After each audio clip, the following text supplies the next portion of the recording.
Hello and welcome to another episode of B Movie Reviews. I am your host Rich and I have a great B movie for you today.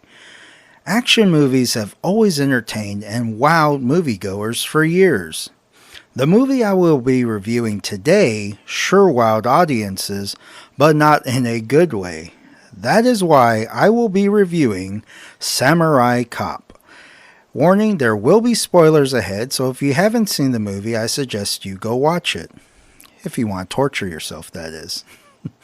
So, Samurai Cop, released in 1991, it does not have a rated, it's unrated, so if I were to rate it, it'd probably be rated R, because there are some scenes of violence, and they definitely have some gratuitous sex scenes in the movie, but that's what I would classify it if you were to ask my opinion. Probably be rated R, so nothing you would want your kids to see, and probably no one else either. So the genre is action. It's an action movie, apparently. Let me go ahead and give you a brief description of the movie. So Joe Marshall, who is the samurai cop, and Frank Washington, who is his partner, are two tenacious police detectives who seek at all costs to stop the Katana, a renegade Yakuza gang who is composed of mostly non-Japanese people. It's a very diverse gang. There's white people, black people, some Asian people, but for a Yakuza gang, it's pretty diverse. But it is composed of a violent and sadistic killers who want to lead the drug trade in Los Angeles. Okay, so what is the premises of this movie? Samurai Cop, right, comes to town like the lone gunslinger, this renegade cop, comes into town to stop the Katana gang from operating in the drug trade. Now, what to really expect from this movie? That's pretty much sums it up. This two cops try to stop this gang from, selling drugs, right? So, what to expect from this movie? So, you're going to see some really bad fight scenes and one incredible shit show of a car chase scene as well. Not to mention lots of prolonged sex scenes. So, and then, of course, Samurai Cop beats up the bad guys and saves the day. So, the movie is very simplistic. The plot is, for a lack of a better word, shit. Yeah, I don't know why this movie exists, but it does. The movie, though, I am giving it a harder time than it actually. It's not that bad, okay? But the movie definitely has become a cult classic. It's got a big fan base, which actually inspired to have this movie have a sequel, unfortunately. And let me tell you, I saw the sequel last night, Samurai Cop 2, and afterwards my brain pretty much turned to shit, and I was left wondering, what the hell am I doing with my life, and where did an hour and a half of it go, and I will never see that hour and a half back. So, I'm going to definitely say I like the first Samurai Cop better than the second one, and I do not recommend that you watch them back to back like I did unless you like to psychologically torture yourself. Just be forewarned.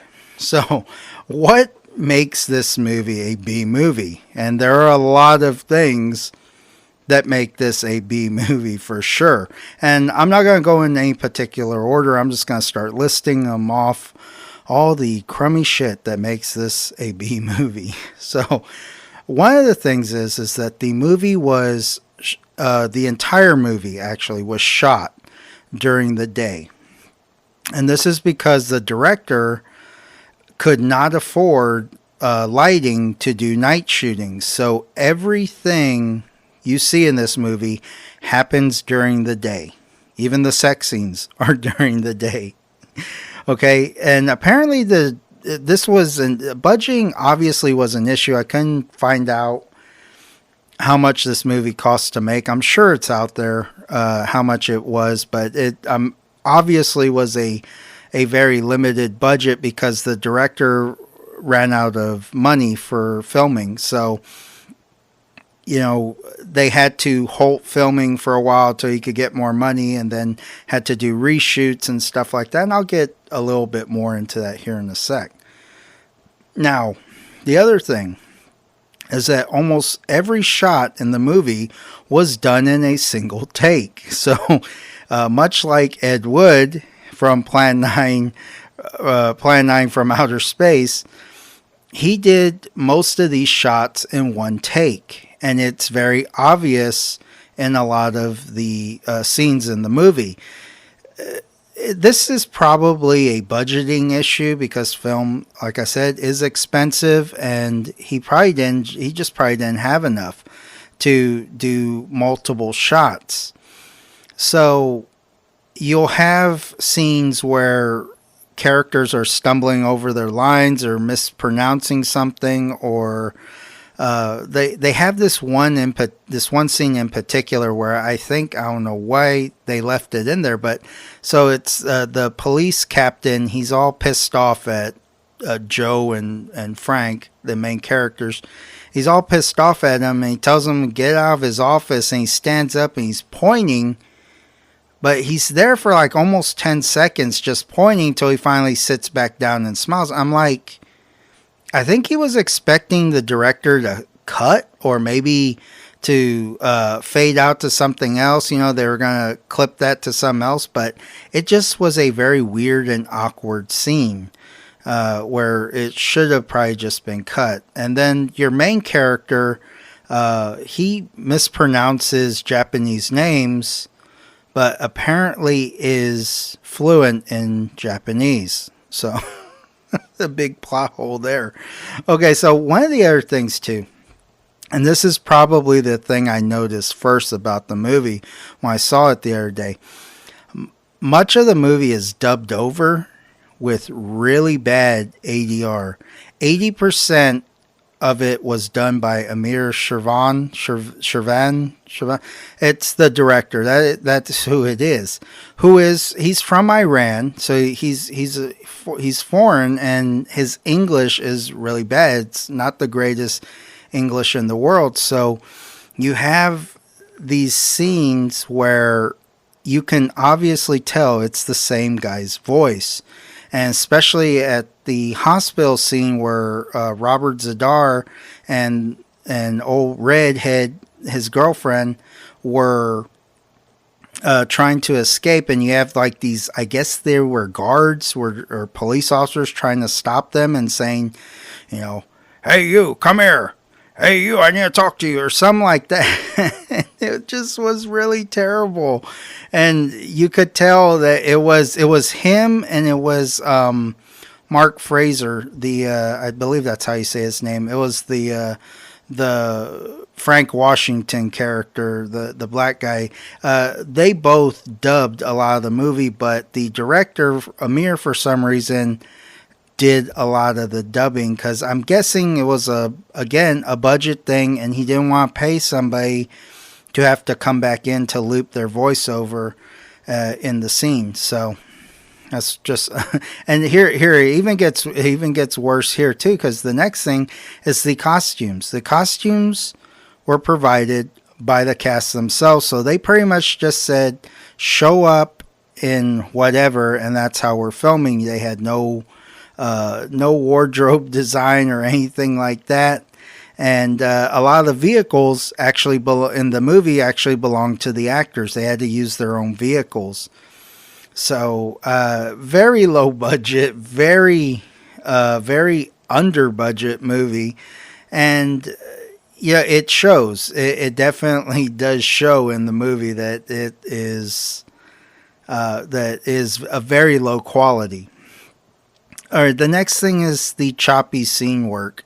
Okay, so it is very obvious that they use different locations for a scene. So like the one of the big ones is the restaurant scene where Samurai and Frank go into this restaurant to meet with Fujiyami or Fujian, whatever the hell his name is, the leader of the Katana gang, and they meet with him, and it's obvious that at part of it is in the restaurant and the other part is like in an office or something. And sure enough, that's, the behind the scenes thing said that the main character and the supporting character both were filming in Amir's office this scene, and they were just kind of looking at a lamp. And it's obvious because you can tell that these guys are in a different place and compared to the group that's at the table. So you see this quite a bit in the movie, and you see this a lot with the lighting effect. So a lot of the scenes won't match up. The lighting won't match up. Some of the lighting is darker in some scene that they're trying to tie in with a particular scene.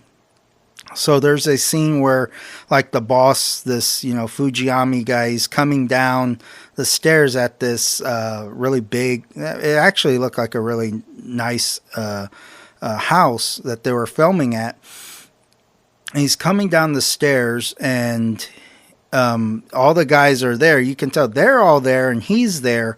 But then they cut to these two other characters, old redhead and God, I can't think of his name right now, but he's one of the he was one of the producers and choreographers for the film, and he was in one of my favorite kung fu action movies of the 80s, Big Trouble in Little China. So those two characters are there, but you can obviously tell that was filmed somewhere else because the lighting is so terrible. It's so off. It's like one looks like it's a like really dark area, and the other it's like really bright and sunny out, a lot of natural light that they were filming in. So that's just one of those things you can tell. It's just really terrible camera work and terrible lighting. So one of the other things is there's quite a bit, okay? I got a few more here, is the bad fight scenes. The choreographed scenes, I'm going to get into this here in a little bit. I'm not going to go into too much detail about this, but the fight scenes were really bad. And I don't think that was the choreographer's fault. I think that was the actor's fault because they were limited to the skills that they had, which wasn't much. So I'll get into a little bit more in depth into that a little later. The bad dialogue, though, okay, let's talk about that because this actually helped the movie a little bit because the movie itself is crap. The dialogue is crap. If you look at it from a legitimate film aspect, it's crap. But it's what made the movie so funny. And the person who wrote this was Amir, the director. He wrote the script, so he wrote it in the way that he talked or the way that he thought Americans talked or people here in this country talk. And you can obviously tell that whoever wrote this script sounded or wrote it in a way that they did not understand the English language very well. And that just shows on screen by the characters' lines that they actually are acting out. So yeah, definitely made it funny, but also is one of the things that made it really bad too. The other thing is the bad acting, of course. This is pretty common in B movies, so I'm not too surprised about this. But the thing that I don't like that characters do is when they look at the camera. And there were so many times when characters were looking at the camera, or maybe they were looking at someone behind the camera, the director, something like that, but they were looking off from their target, and it was obvious that they were looking at somebody else. And my fiance, actually, she was watching this movie with me, and fortunately I put her through that torture. I'm just joking. We actually were laughing our heads off about some of the parts of this movie. But there's the part where they first show up to the restaurant, right? Samurai and Frank. They show up to the restaurant, and this waitress, I guess, she comes up, and I'm guessing she's asking them would they like a table, and he says no, there's no audio to it. But she obviously looks right at the camera and walks off the screen smiling. Okay, she's smiling at the camera, looking directly at it, and walks off still looking at the camera and smiling.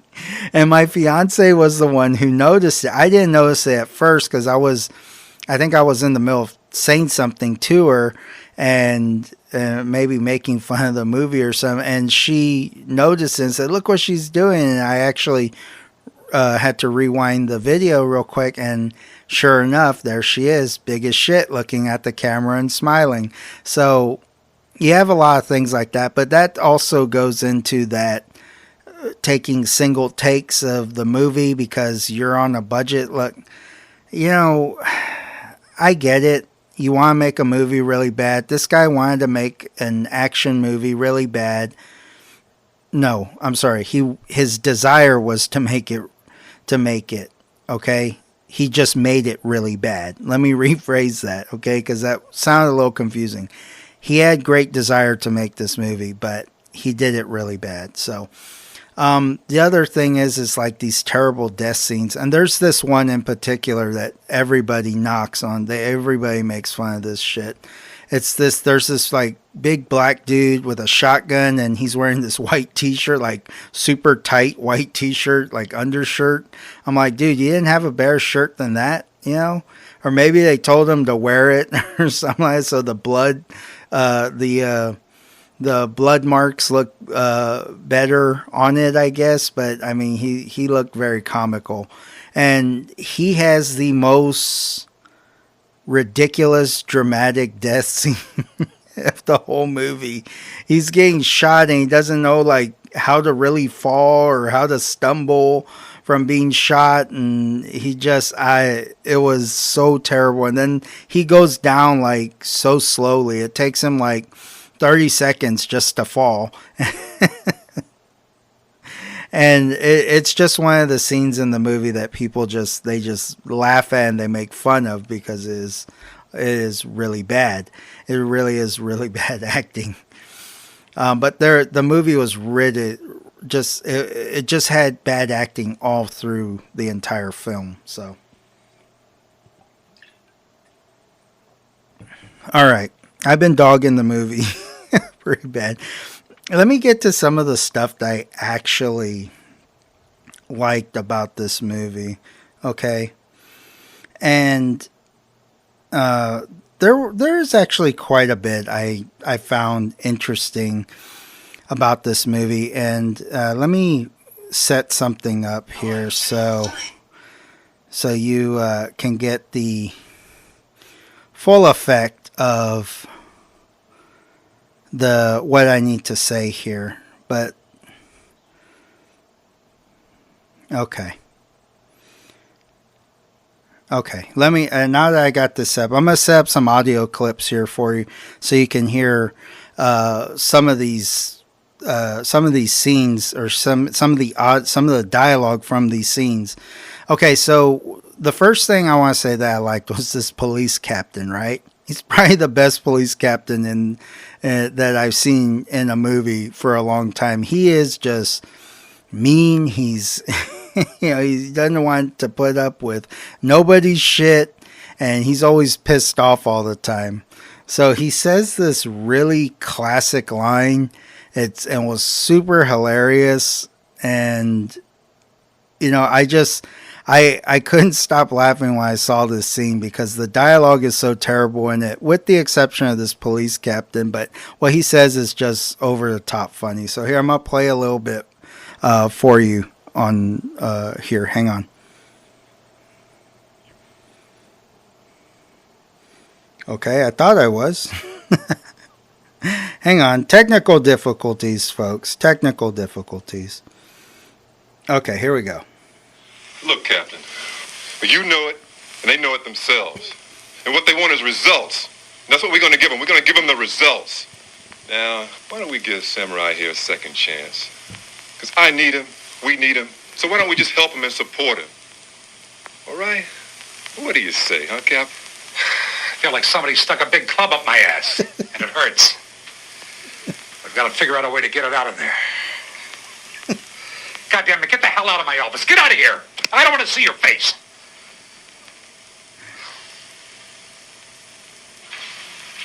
No! You son of a bitch! Come back here, you motherfucker!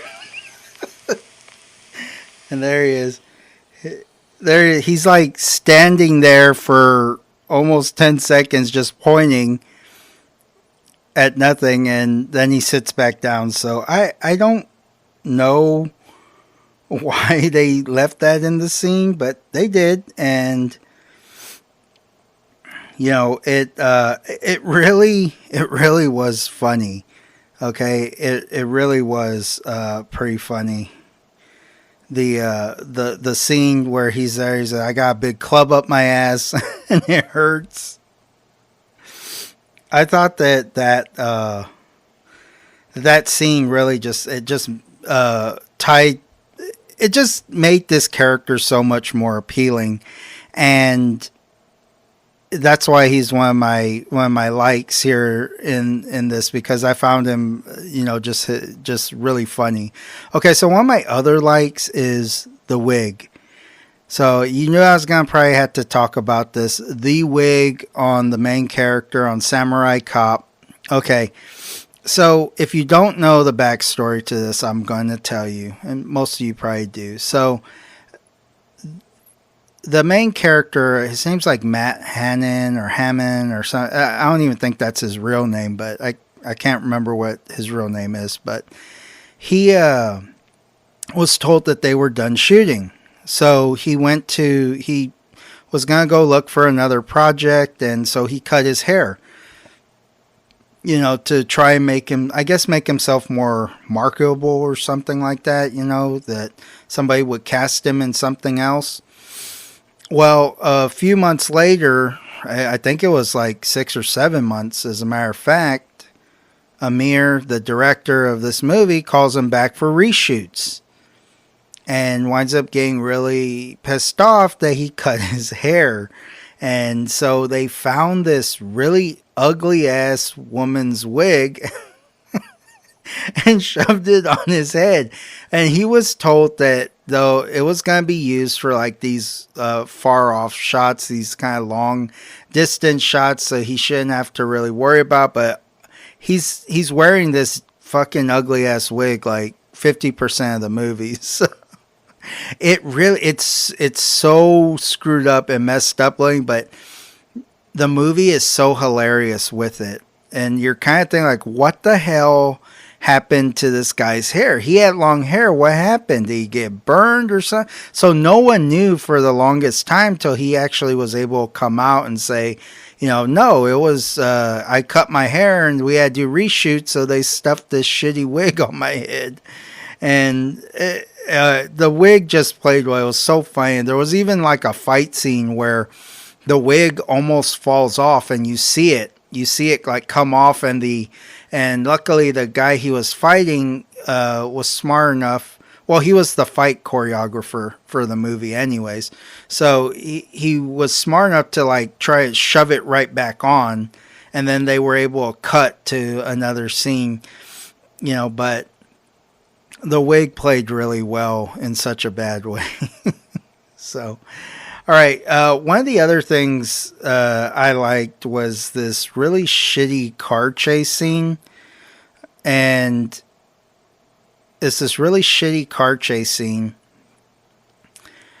It was the only one they had.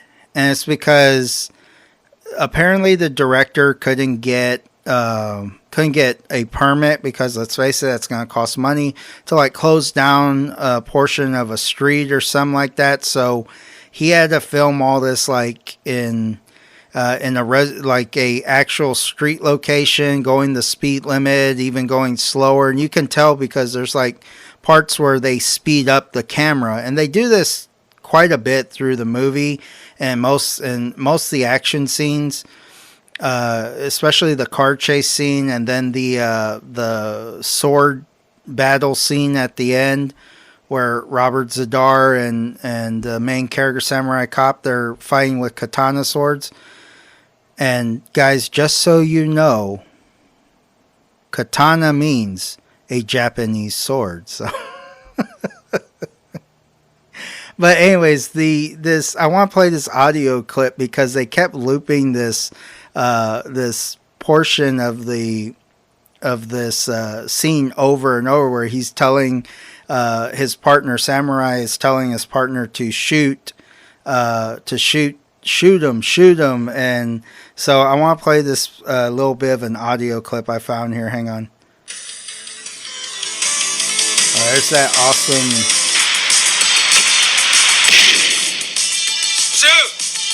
Shoot him!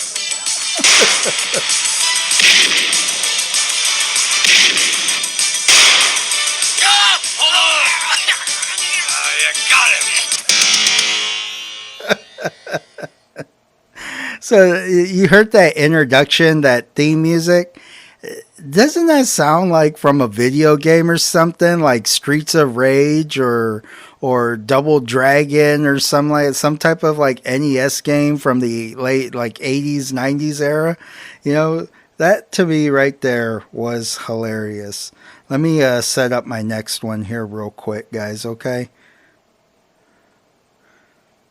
I'll make sure that it's ready to go for y'all. Okay, because this is my last favorite scene I wanted to talk about. Give me one sec. Having too many technical difficulties here today. I went to drink some water and I dropped some on my recorder.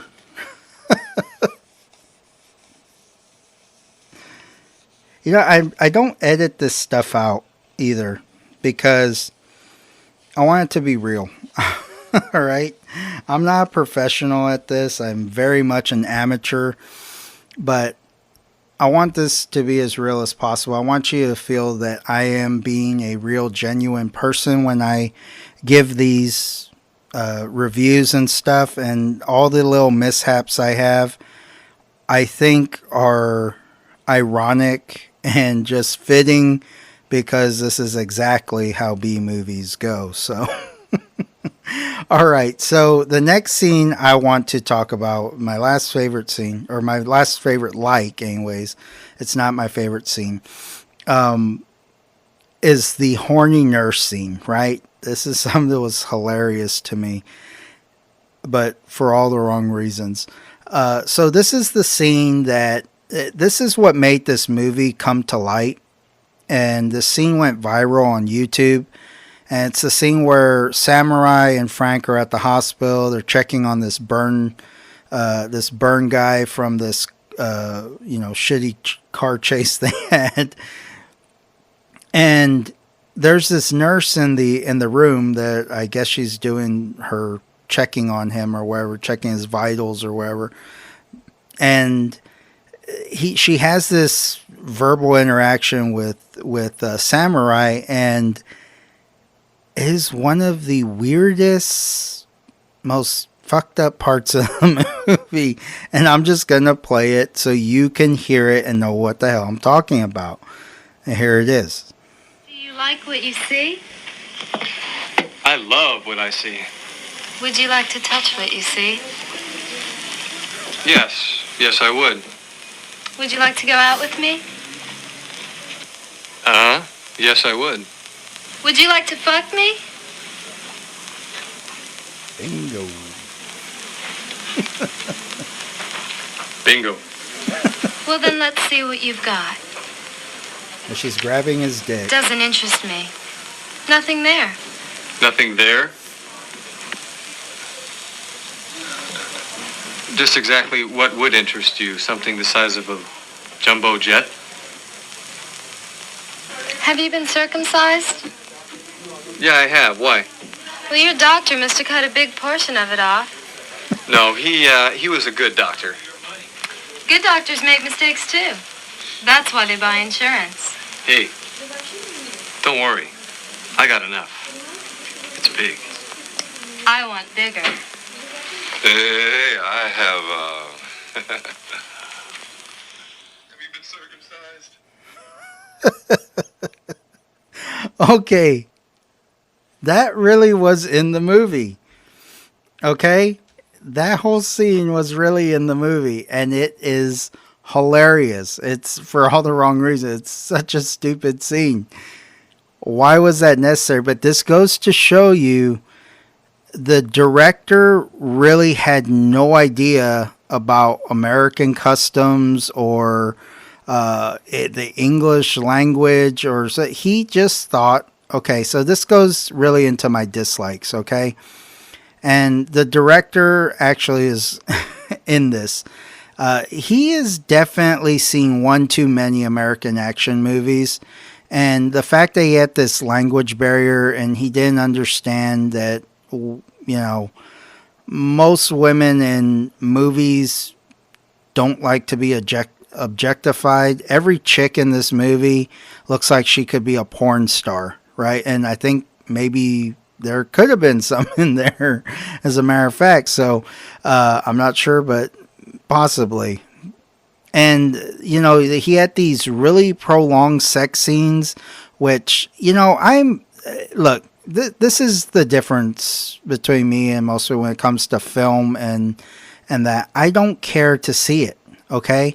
I think that they can do without it, and I think that they can always allow the audience to use their imagination to know that, okay, these people had sex, because it's the next morning, they're waking up next to each other, or they're eating breakfast together or something like that. We can kind of allude that they had sex, but for some reason, and you probably saw this, this guy probably saw a lot of like 70s and 80s action movies, and he just took things that he liked from these movies and thought that, oh, this is American film. And there are probably more of those like shittier action movies that had came out, because there's plenty of them from those time periods. And he said, this is what Americans like to see. They like to see a lot of sex on camera, and a lot of this cheesy dialogue and stuff like it's like. And he totally missed the mark on this, right? And so we get this like. He creates this film, and it's this like watered down version of Lethal Weapon. And this is, think about it, this is really what he was trying to go for. This you had this, the white cop and the black cop, and this guy right here, Samurai, he's kind of this renegade, plays by his own rules. Frank's more of the straight-laced, kind of sensible person, but likes to crack some jokes and stuff like that. It's just, it really was a poor attempt at a remake of Lethal Weapon. But the director probably saw that and said, hey, that worked, so I want to do something like that. And we get one of the shittiest movies ever made, called Samurai Cop. Okay, so that's just kind of all I'm going to say. This guy, obviously, he was a bad director. He made a bad film. End of story. All right, but let me move on to like my favorite scene part, but I don't really have a favorite scene. I have some favorite parts of this movie, and it's the bad things that make the movie so good. And it's good in the way that you look at it and you laugh at it and you make fun of it. It's not good because it's a good movie. It's good because of the flaws. And so for me, the fight scenes and some of the dialogue in the movie, I found were the most hilarious things. Okay, so like when Samurai Cop chops off that guy's arm, right? And the dialogue leading up to it's hilarious. You know, the guy's all like, leave him alone, uncuff him, you motherfuckers. It's hilarious, this dialogue that they're saying. And then all of a sudden he gets his arm cut off and, okay, but the action scenes and the fight scenes in this movie are so bad that it's laughable. Okay. And I don't think that's the choreographer's fault. I've said this before. I don't think it was his fault. I think it was the actor's fault because they're limited to their scope. None of these guys are obviously martial artists or obviously trained in fighting or on-screen fighting. There is a form of fighting that is strictly for on-screen purposes, and you can use certain angles of a camera, or even now we use like CGI and stuff like that to create really good effects on that you'll see on screen and say, hey, that looks like a good fight scene. But they didn't have that in here. Okay, somebody swings, somebody blocks, somebody missed. A lot of people missed a lot. And, then you had just really bad, poorly, executed fight scenes. And the dialogue, of course, throughout the whole movie was just horrible, but it was laughable. It was so bad, it was funny, right? And you can tell that this was written by somebody that did not understand the English language. I've told you that. I can't talk because I can barely speak myself half the time. So those are just some of my favorite things. I think that's what really made this movie and what really makes it watchable. Because, again, this is one of those movies that was made with the best intentions. It was made to be a action film.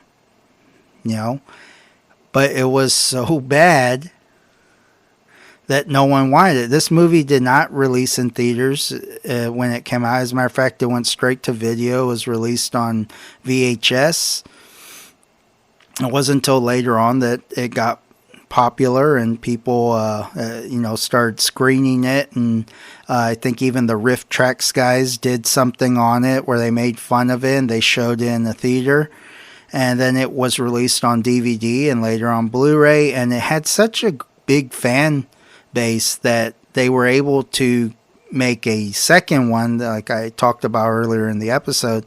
And I'm going to tell you right now, I like the first one better than the second one because I think what it is they were trying to recapture that magic. And I don't think you can necessarily always do that when it comes to a movie like Samurai Cop, because the first run of Samurai Cop was meant to be a legitimate action film.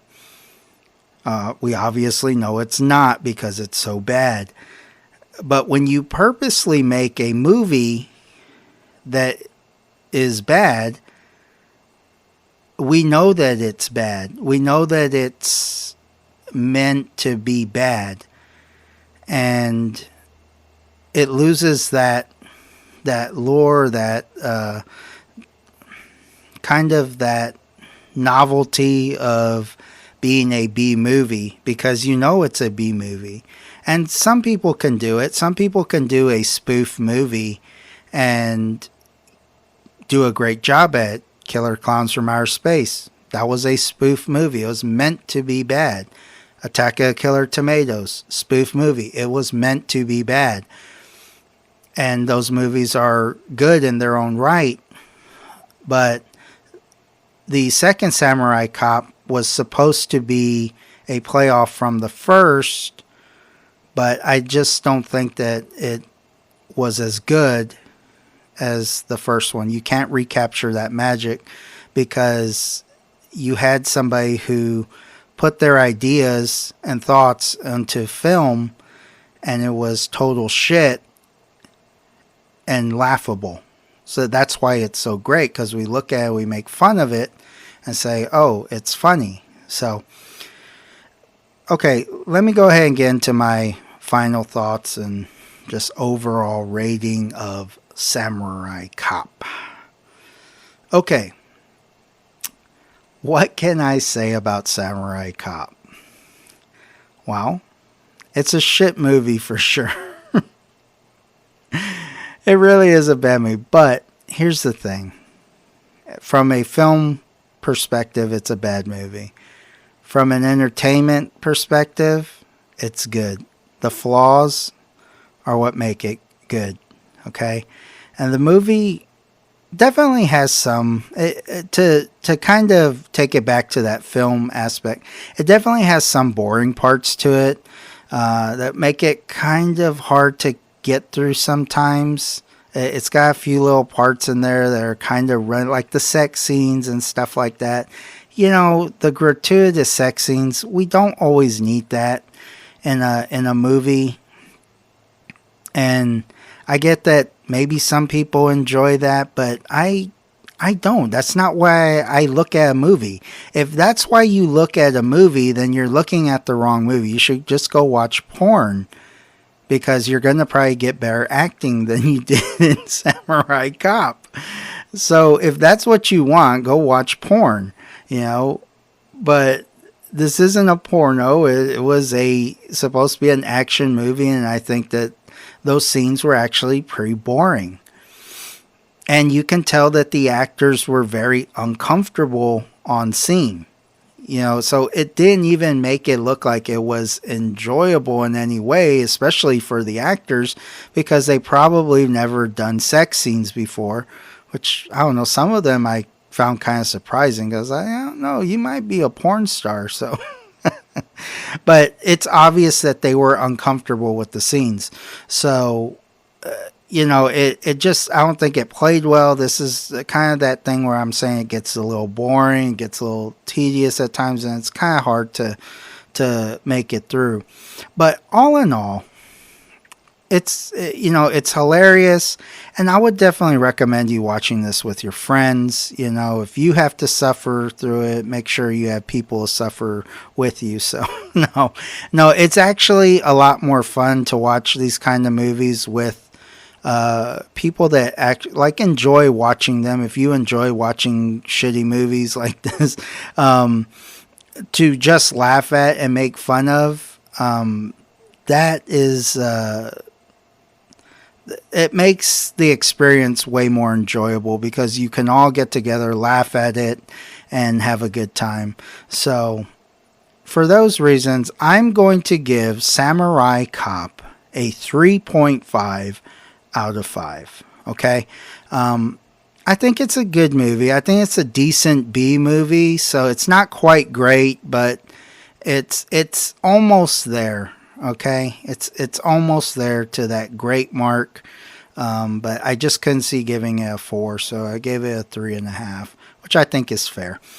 Okay, guys, well, that's going to do it for me. And right now I got a huge club up my ass, and it hurts, and I got to get out of there.